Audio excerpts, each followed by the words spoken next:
తల్లులు సెలెక్ట్ చేసుకున్న తర్వాత పుట్టే బిడ్డలు వేరు, పిల్లలే సెలెక్ట్ చేసుకుని కనేటువంటి తల్లులు వేరు. ఈమె నాకు తల్లి కావాలని నేను సెలెక్ట్ చేసుకున్నటువంటి ఆమె.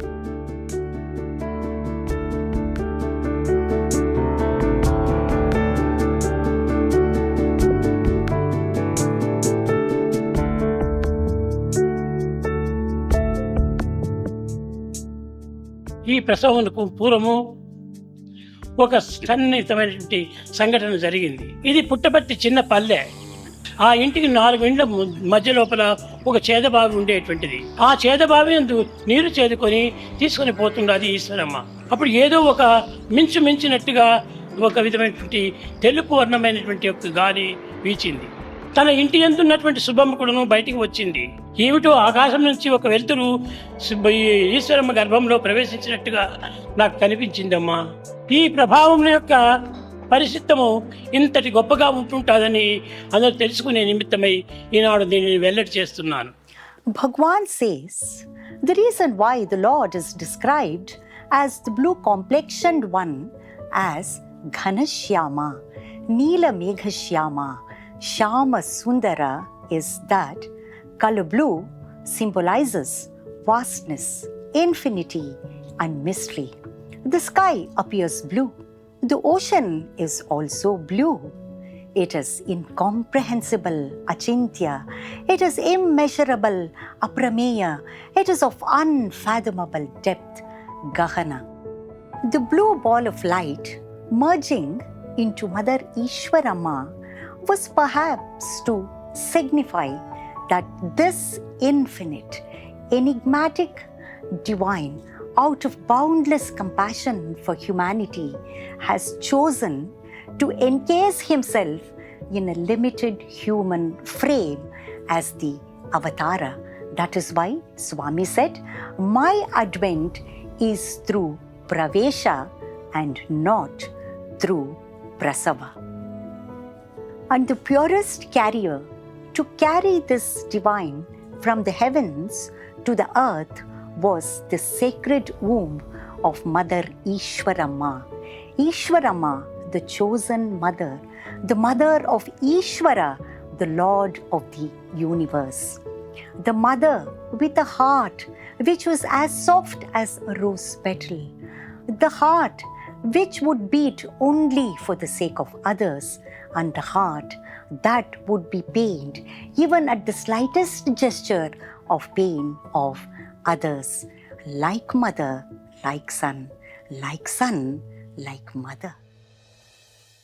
మన గ్రామంలోని ఒక చిన్న స్కూల్ కట్టించండి స్వామి, నా దగ్గర డబ్బు లేదే అన్నాను. తన మెడలో అది తీసింది దండ. దీన్ని అమ్మేసి కావాల్సింటే కట్టండి స్వామి అనింది. పడద్దు, నేను నిన్ను పరీక్ష చేయడం కోసం నేను అట్టు అడిగాను, నేను తప్ప కట్టిస్తానన్నాను. 2వ దినమే పునాది వేశాను. వారం లోపలనే కొట్టం తయారైపోయింది. పిల్లలందరినీ స్కూల్లో చేర్చాను. తృప్తి అయిందా ఈనాడు నీకు? కానీ తృప్తిగా చెప్పడం లేదు. చిన్న పిల్లలకు జలుబు, దగ్గు ఇలాంటివంతా వస్తుంటే ఆ బుక్కపట్నం ఆసుపత్రికి ఆ తల్లు ఏడ్చుకుంటూ తీసుకుని పోతుంటే వీళ్ళు ఇక్కడి నుంచి నడిచే లోపలనే వాళ్ళకి ఏమైపోతుందో అని బాధపడుతున్నాను. ఆ చిన్న హాస్పిటల్ ఒకటి మన గ్రామంలో కట్టించండి అనింది. కనుక ఆ హాస్పిటల్ కూడా ఒక చిన్నది కట్టించాను. Take my necklace, take my ornaments, Swami, but please build a school, build a hospital for the people of Puttaparthi. This was Mother Eswaramma's prayers. Swami laid the foundation stone for Sri Sathya Sai General Hospital back in 1954, just 7 years after India attained independence. Back then, there were no proper roads, no electricity, no proper facilities whatsoever. When the construction started, it was Mother Eswaramma who was the happiest. Mother Eswaramma joined other Mahila volunteers and herself carried sand, stone, cement all the way from the road up to the construction site. She herself lifted bricks, brushing aside the protests from other Mahilas. That's how overjoyed and enthusiastic she was. When the wards of the new hospital were ready, back then there were only 12 beds available.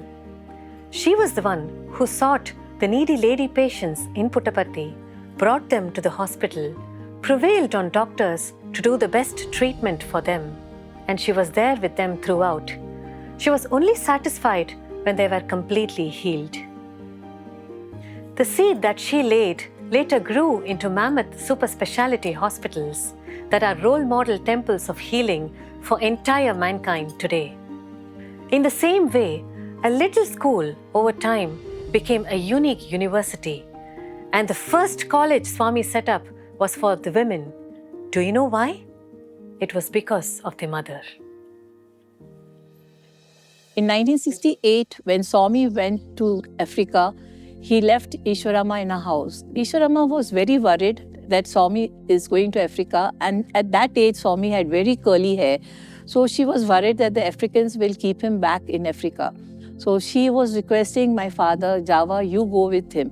So Swami said, no, I want Java to look after you when I am there. And I promise you that I will call you and speak to you every day. Do not worry about me.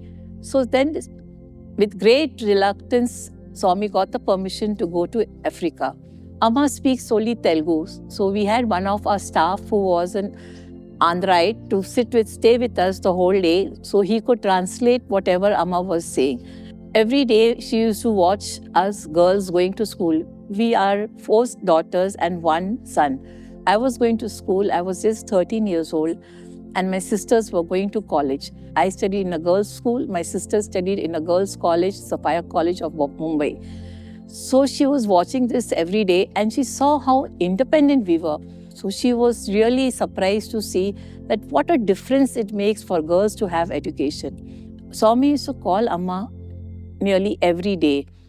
And I took the privilege of first picking up the phone, speaking to Swami, and then handing over the phone to his mother. This relationship between mother and son was so great. As per promise, he used to speak to her. When Swami returned to India, Amma was taken to the airport. In the car only, when she was coming back to our house, Amma told Swami, give me a promise. So Swami said, yes, what promise do you want? The promise I want is that you start education for girls. I saw the difference it makes for girls to be educated in Java's house. His daughters are all educated and they are so different. In our villages, the girls only do cooking and only washing. I want them to be like these girls of the city. So Swami said, done, I will surely do. Daddy was sitting in the front seat. So Swami told him, Java, now this is your duty. You are supposed to get a land in Anantapur for the college. In a month, Daddy went and he searched and he got a beautiful land in Anantapur, which now happens to be the Anantapur campus. So this is how Swami kept his promise to his mother, and girls started being educated in Anantapur College. Puttaparthi belongs to the Rayalaseema area of Andhra Pradesh, which is one of the dry and the most arid regions of India, receiving very scant rainfall. In the 1940s and the 50s, the situation was too pathetic to say the least. And as we know, Swami, as little Sathya, would haul water several times a day from wells that were even 3 to 4 kilometers away, just for the family to survive. Swami did this not just for his family, but for several neighbors as well. When once Mother Eswaramma spotted the thickened, numb skin on his shoulder, which was formed because of carrying water, and questioned him about it, Swami simply said, I carry the water of life for them, Amma. And he said, I have come for this purpose only, to serve. Seeing the pain that little Sathya was going through to serve water to the rural folk of Puttaparthi, Mother Eswaramma then could only cry. And there was a silent determination in her to relieve the people of Puttaparthi and of this entire area of this trauma. And at the right time, she goes to Swami and says, Swami, the hospitals, the school you have built are not enough, Swami. We have to lift the people out of their water woes too. Swami, you have to do something for this. And as always, what Swami did again is absolutely stunning and eye-opening, even for government and international agencies. మన గ్రామంలో ఉన్నటువంటి స్త్రీలందరూ కూడాను నీటి కోసం చాలా అవస్థపడుతున్నారు స్వామి. ఏదైనా కొంచెం నీటి సదుపాయం ఒకటి చేయి అనింది. కానీ అప్పటి పరిస్థితికి అక్కడ బోరింగ్లు వేసుకొని తృప్తి పరుస్తూ వచ్చాను. ఇప్పుడు వాటర్ సప్లై జిల్లాకంతా కూడా సప్లై చేసి అందరికీ నీరు, ఇంటింటికి నీరు ఇచ్చేస్తున్నారు.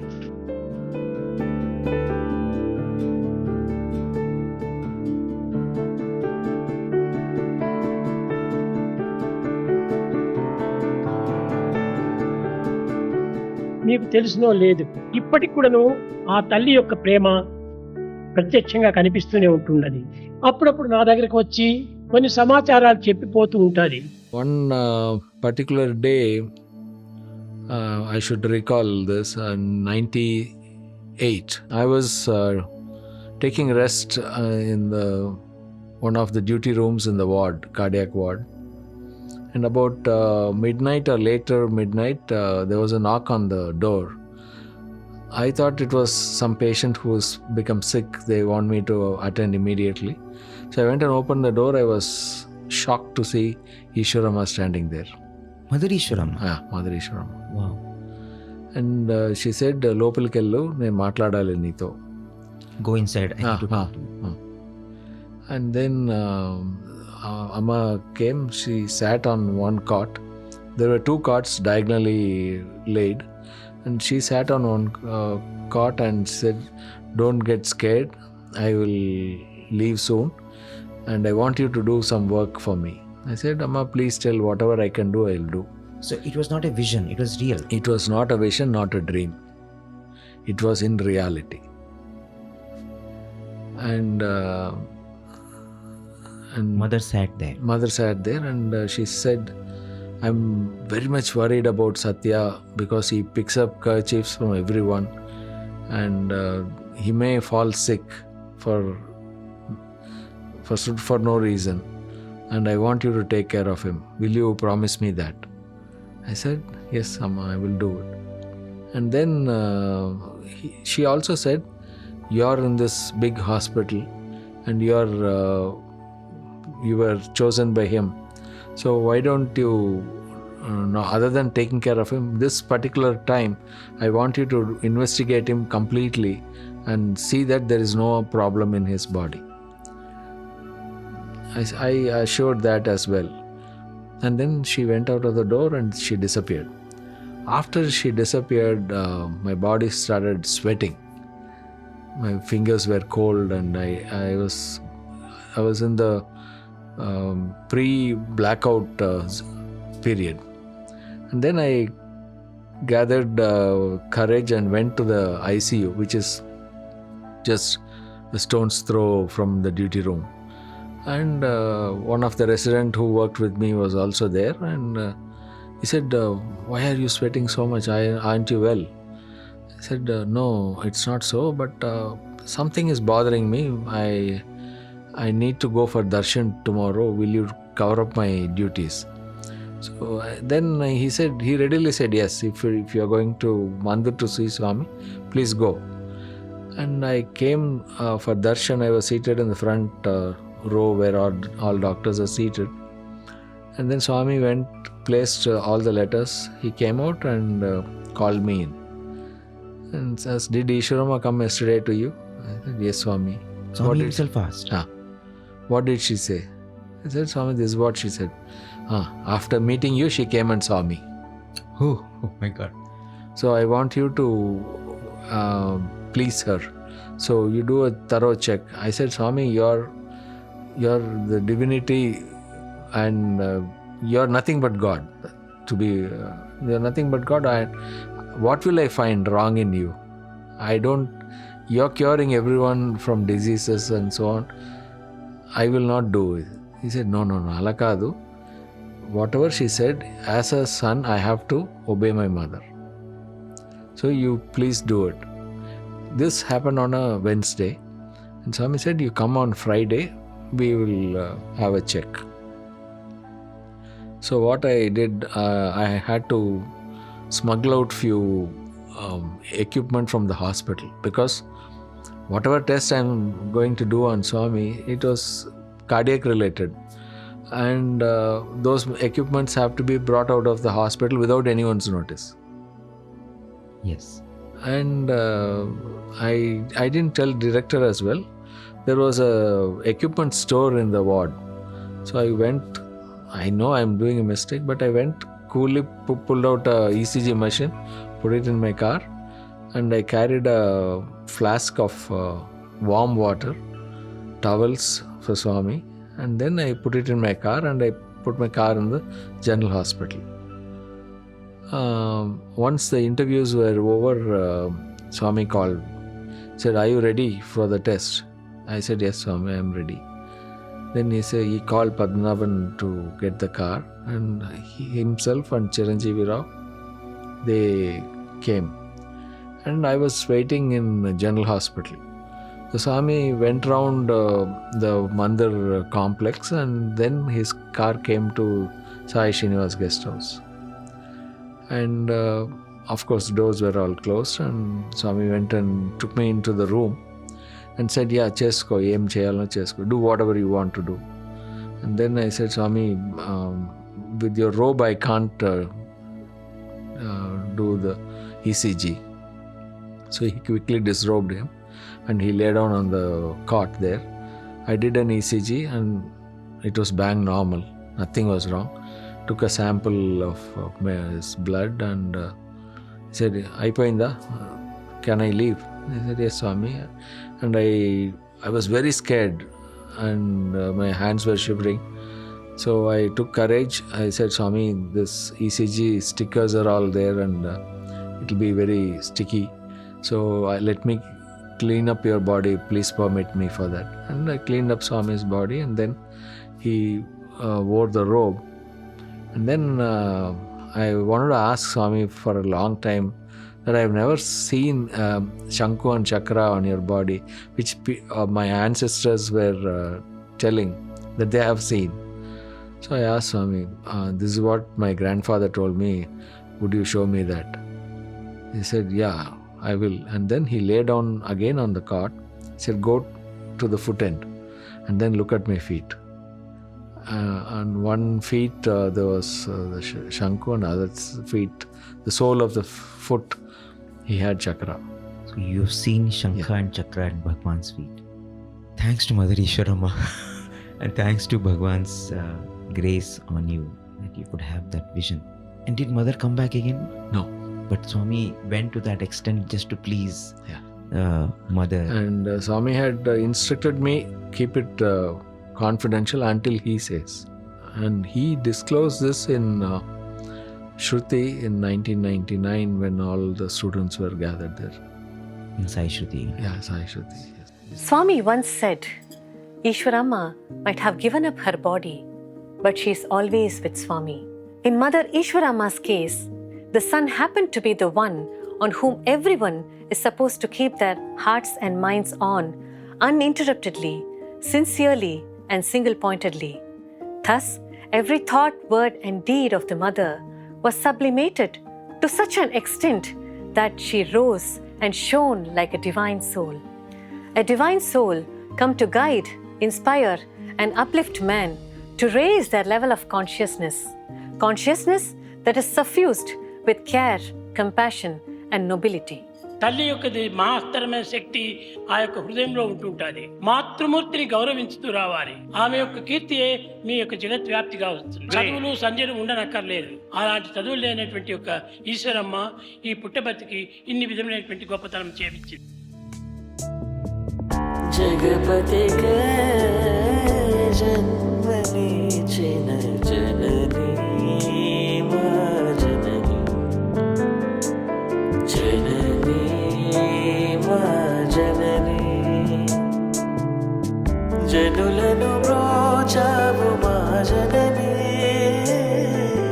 జగమే మురిసే మా జనని జనులను బ్రోచావు మా జనని జగమే మురిసే మా జనని ఏ పూర్వ పుణ్యమో సాయి జనని వైనా. This happened in the 60s. The sacred Vaikuntha Ekadashi was a few days away, and the news had spread that Swami would create Amritam on that sacred day and would personally serve Amritam to every devotee gathered. Living 400 kilometers away from Prasanthi Nilayam in Eluru in the West Godavari district of Andhra Pradesh, the girl Vasumati Devi felt no matter what, she has to be there in Prasanthi Nilayam for the sacred chants. But there was not much time left. Those days, it would take 2 days to reach Puttaparthi from her place. Even though she was single and she couldn't find anyone to accompany her to Puttaparthi, she was so determined that she took this journey and she changed 7 buses to reach Prasanthi Nilayam, and when she made it, it was too late. It was 9 p.m. on that sacred day. By the time Swami had already distributed the Amritam and had retired, she naturally was crestfallen and dejected. Even everyone in the ashram felt sorry for her. But she thought, why don't I go and meet Mother Eswaramma? The moment Mother Eswaramma saw her, with a lot of concern, she asked, "My child, why are you so late?" And when Vasumati narrated the arduous journey she had undertaken, the mother's heart melted.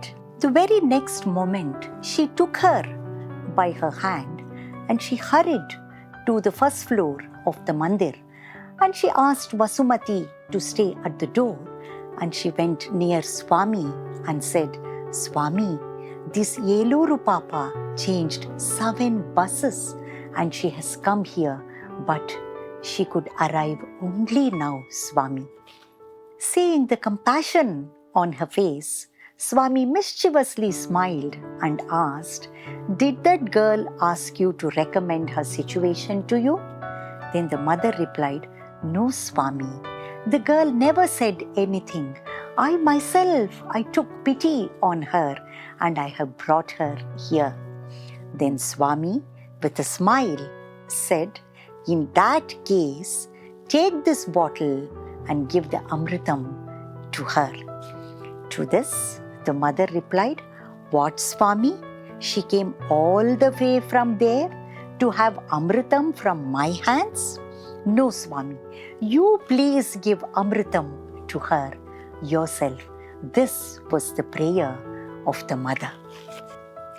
Swami then was full of smiles, and with great love, he called Vasumati near, and he himself poured the Amritam into the mouth of this girl.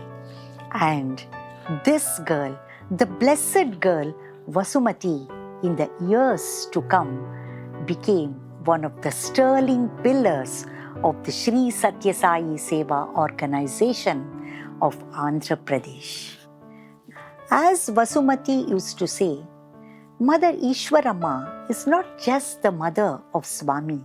She is the mother of everyone who needed help, support, and solace. Often, Mother Eswaramma would plead with Swami. She would pray to Swami and also sometimes demand from Swami to save someone, and more often than not, if it is a prayer or a wish from the mother, Swami always obliged that to keep his mother happy. Even for God, the happiness of the earthly mother is paramount. On Eswaramma Day in the year 1998, Swami declared, those who are on the spiritual path and those who love their mother can accomplish anything in the world. That love, reverence, and gratitude to the mother will indeed draw on us the divine grace. Thus, with mother's blessings and the divine grace, life can only be a gem-set doorway to goodness and joy. Jai Sai Ram.